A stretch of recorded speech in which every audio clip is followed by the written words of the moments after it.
Thank you so much. Thank you, Nathan. It is a great privilege for me to share with you here from Zimbabwe. Yeah, I think he has been quite generous with his introduction. Yeah, and I'm grateful for that. So yes, my name is Agony Siwela. I'm in Zimbabwe, and I'm a Lutheran pastor here in Zimbabwe. Yeah, I've been teaching at the University of Zimbabwe. I took a short break for now. I've been also teaching at the United Theological College, where we train pastors for the mainline churches. Basically, we cover about 9 churches who are at this ecumenical center. So it is a privilege for me today, brothers and sisters, that I share with you our reflections. So I'm sure I've got about 20 minutes, and I'll try to fit within that time. So the topic which I have for today is the historical and theological foundations of Pan-Africanism. The historical and theological foundations of Pan-Africanism. I don't want to labor much on the founding of Pan-African movements because that would take a really long time. But what I have to speak upon is the ethos which they had, or what fueled them, what was the thought behind. So I will speak much on the ethos of the Pan-African movement. We have seen the tendency, we see the tendency of Pan-Africanism right from the times of the ancient African empires like Egypt, Nubia, and Aksum, and many others, where we saw there was a lot of cultural exchange among Africans. And even during the time of the slave trade, that is about the 15th to the 19th century, those were bad times, but among them also we see that there was a tendency among those who had been enslaved to come together, and they would also share their cultures, being from different places, even in Europe or in America. So the reason I'm referring to this is because when we speak about Pan-African movements, this is where there is this quest for African unity, that together as Africans we can merge and be one. This does not, I was giving a background that there have been Pan-African tendencies from very, very long back, whereby we see African communities having some sort of exchange programs or cultural exchange activities in which they sought to unify themselves during the times of peace or times of challenges. I've referred to times which are sad, like the slave trade period, that is around the 15th century to the 19th century, where the forced diasporians came together, and they would actually also have charts over their cultures and also even fuse their music. And much of that music, if we now look into it, it's some sort of music which has become so meditational. So we see that these are activities which were being done by Africans way back, who tried to celebrate their Africanness and seek for unity. However, I would like to emphasize that there are qualities which we see among them, and I would like to mention 5 which I want us to remember. As I go ahead now, I should have been sharing with you some slides. Unfortunately, due to some incidents, I've been traveling, and I didn't think that I would be here for this presentation, but I'm sure that I can send a write-up tomorrow through Brother Nathan, who will share it with all of us. So out of the 5, I would like to mention the ethos or the pillars which were behind which I would refer to as the foundations of Pan-Africanism, was liberation, identity, community, justice, and redemption.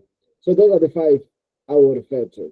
I'll go through them again because I'll explain them each as we go through. These are what I would refer to as the pillars or the foundations of Pan-Africanism. So we have liberation, we have identity, we have community, we have justice and redemption. Liberation got to a point whereby the Africans were now under oppression, like in the case of slavery and in the case of colonialism. The Africans will come together and seek to free themselves from those oppressive systems. However, I want us to realize that there would be cases in which oppression needed not only theories, but action. So you'd find that there was a transit from orthodoxy to orthopraxis, whereby they would take action to free themselves from oppression. What I need us to realize is the fact that there were times whereby when they were under oppression, they had to really pick up weapons to fight the oppressor. But there were times whereby they had to use more diplomatic ways in which they had to dialogue and also facilitate for ways to free themselves from oppression. So liberation is one of the foundations of Pan-Africanism. But what I need us to realize is, how do we pull these pillars to our contemporary times? Because then if we just refer to them as historical events, then it may seem as if it's something that was already done and there is no need for us to continue today.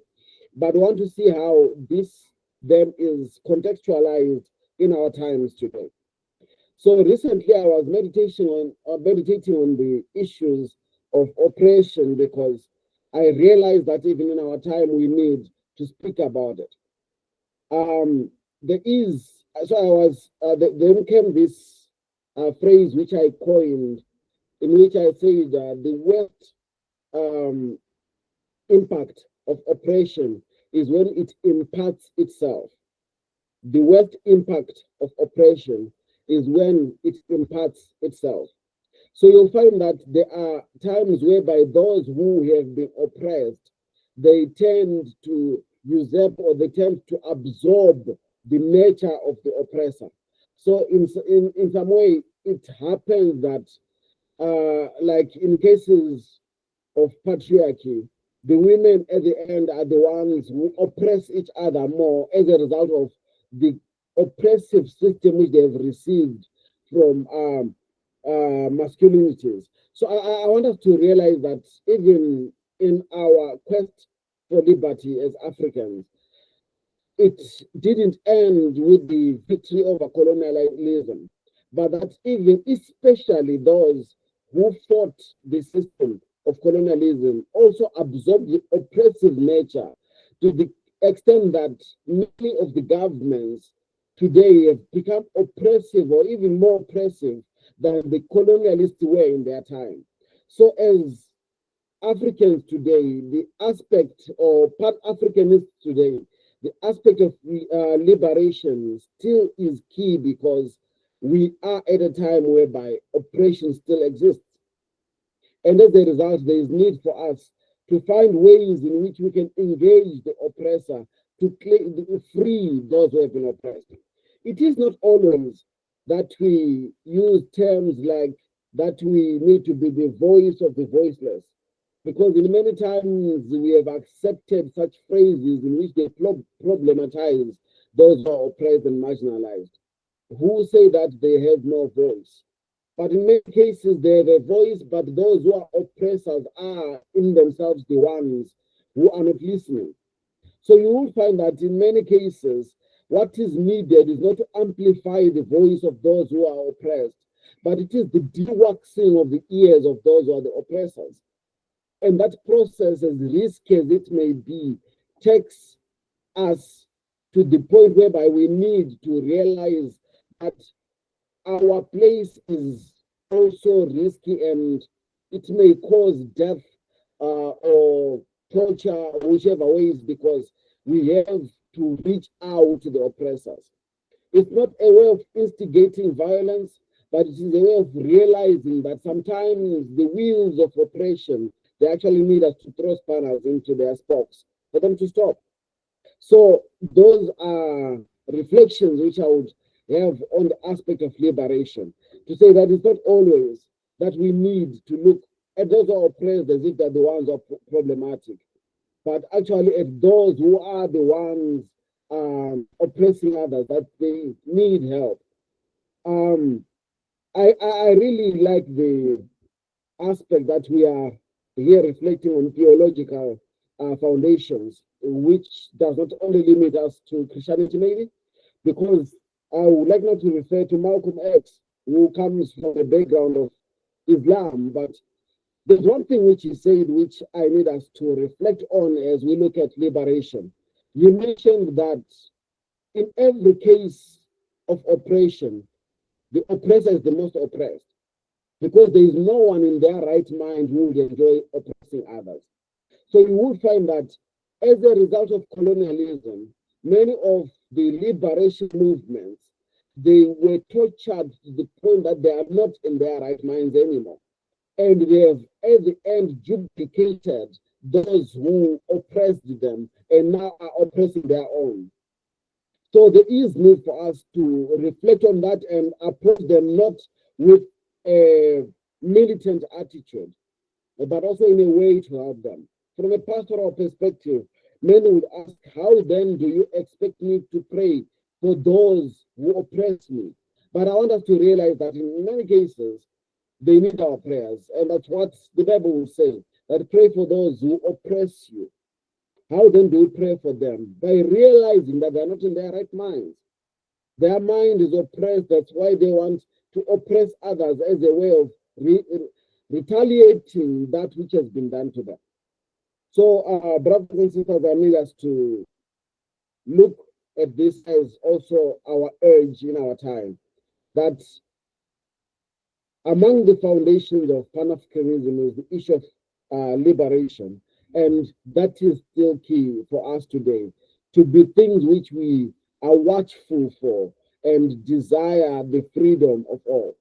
And this is not because I'm comfortable, then I think others wouldn't matter, but that even in the times when I'm in a good space, I still seek to make sure that those who are going through challenges are represented even by me.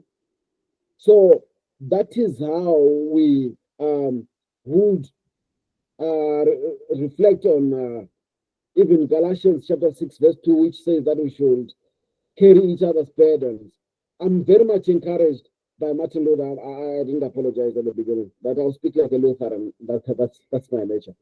Martin Luther would say that as he was commenting on Galatians chapter 6, verse 2, that he mentions that we should carry each other's burdens to the point of even confessing the sins of one the other as if we are the ones who committed them. In this, he's just trying to express the way in which we should be so concerned over our fellows, that we don't just relax and say, all seems well for me now, and then I forget.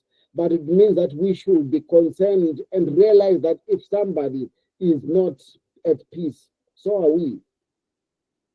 Martin Luther King will say the same, that injustice somewhere is injustice everywhere. Because as long as there's somebody who is not facing, is not receiving justice, it's a threat to justice everywhere.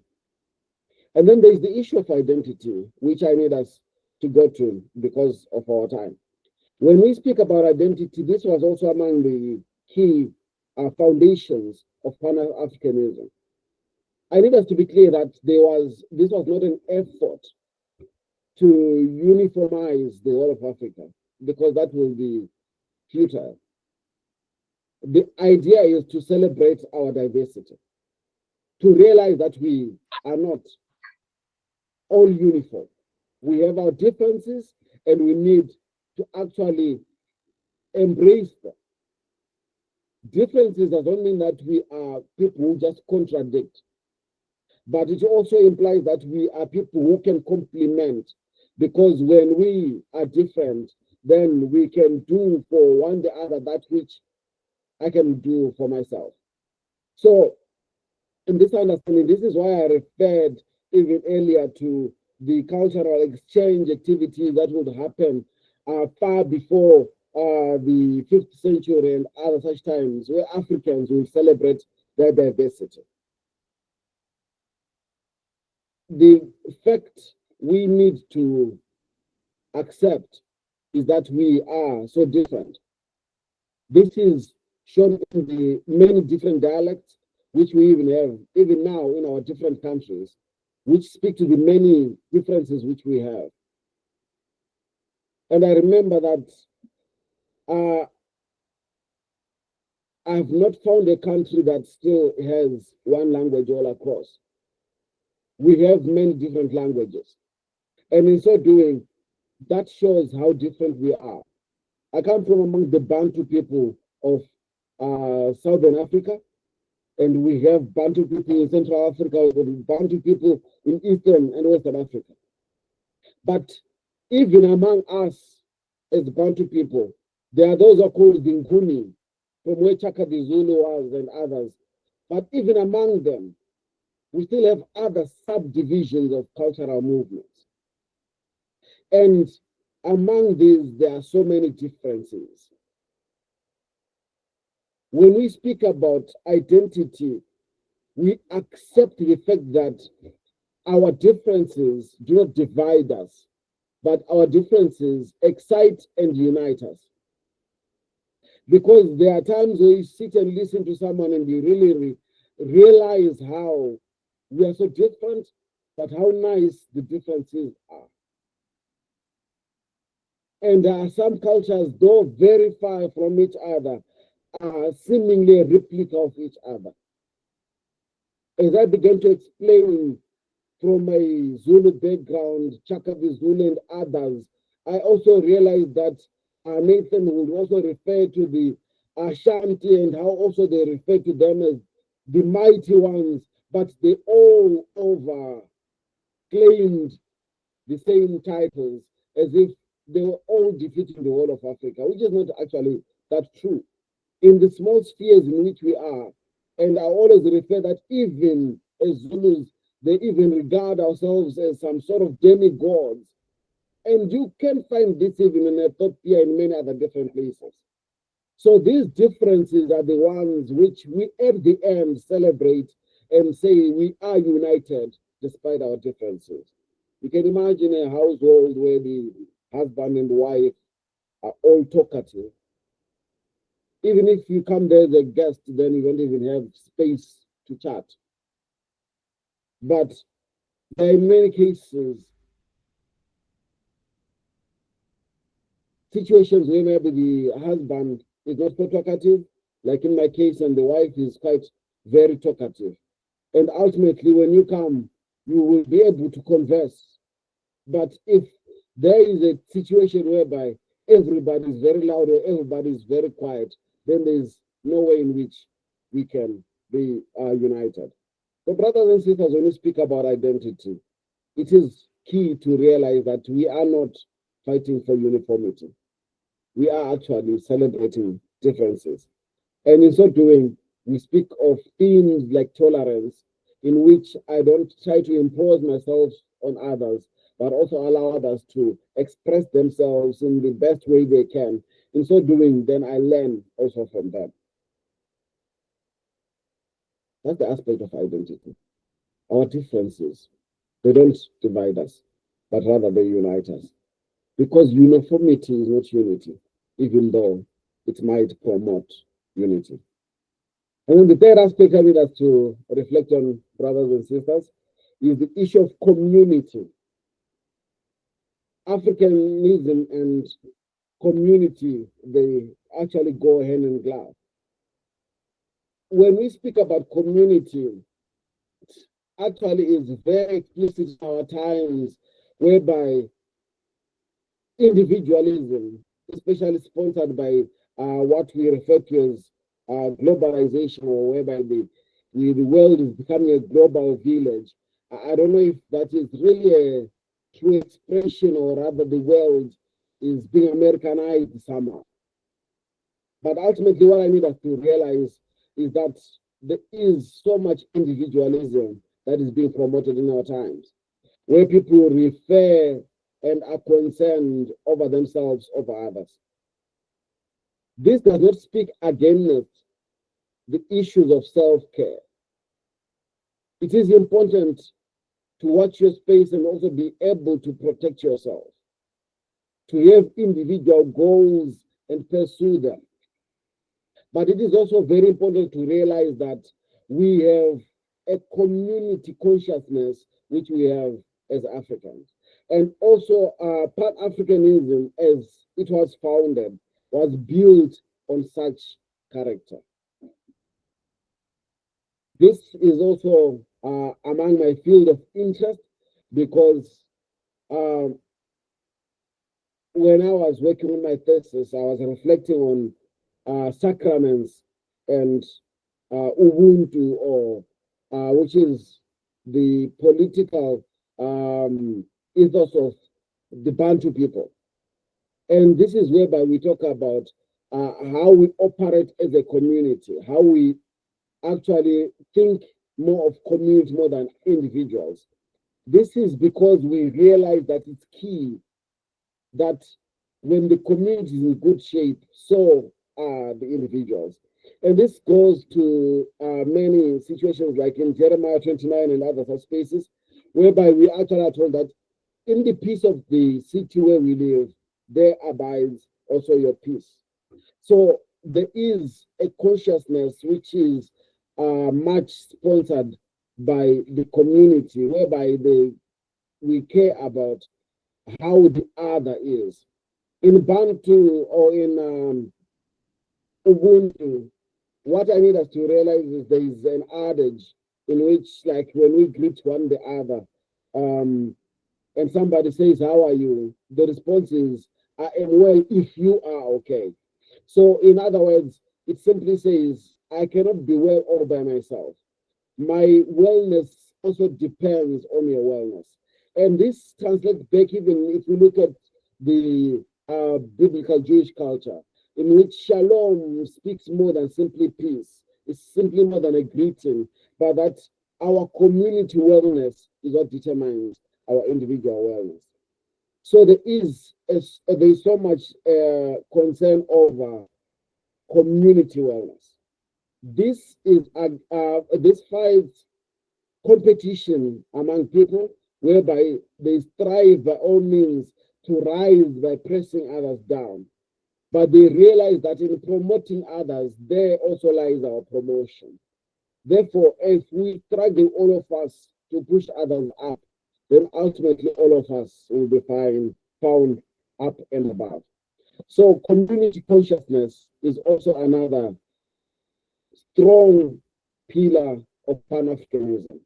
And this is what we see in those who ran with the movements I will refer to in a short time, whereby they didn't just look at their own personal wellness.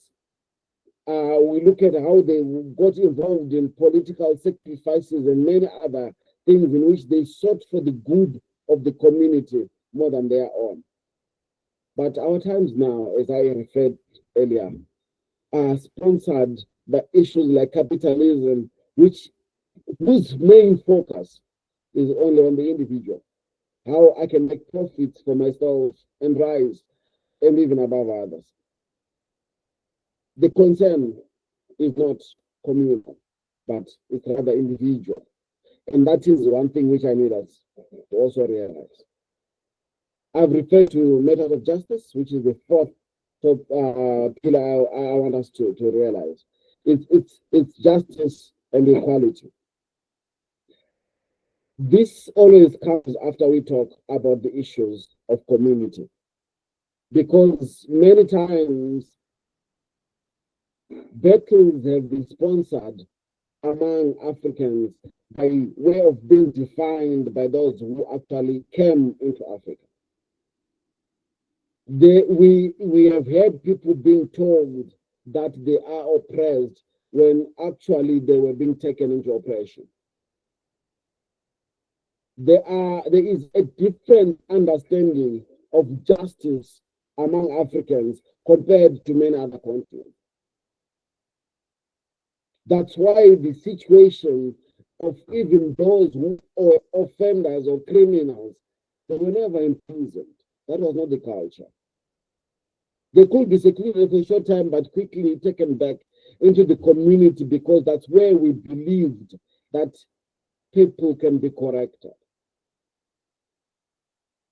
Bad apples were not picked out, but they were cleaned within the community.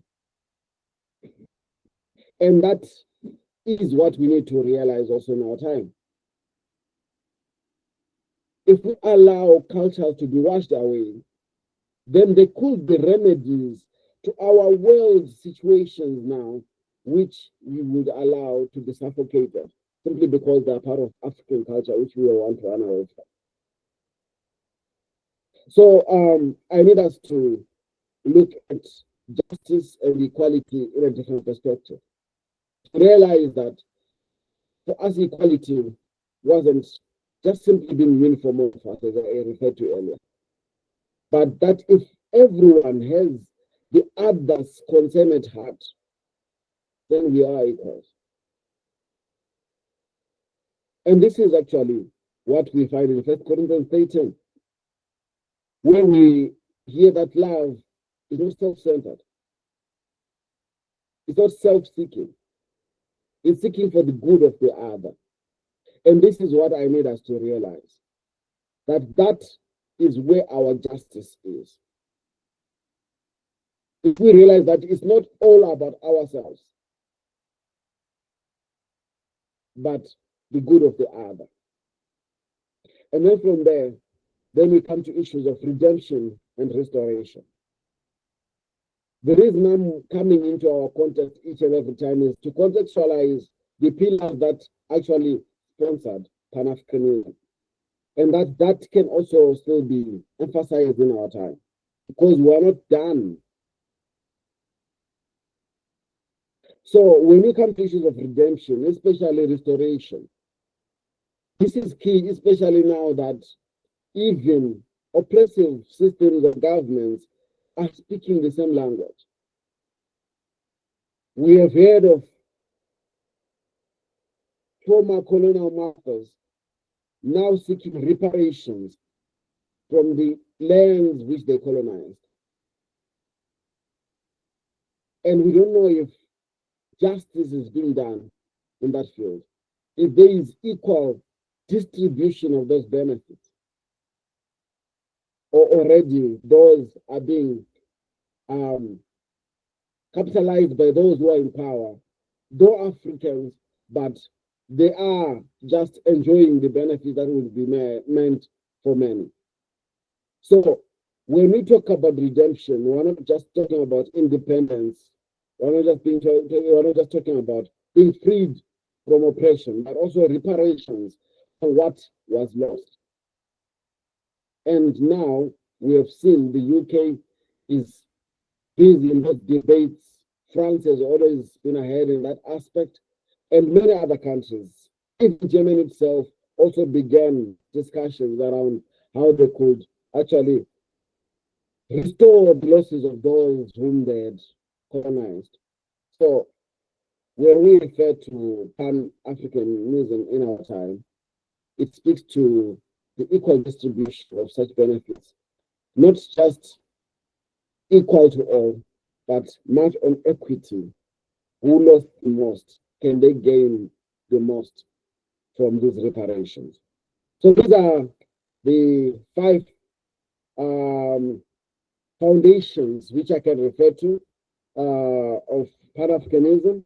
I've generalized them so that they don't become too much political or theological, but ultimately they can be a fuse of the two in which we can I can maybe trigger discussion from among you. Thank you so much. Maybe back to you, Brother Nathan.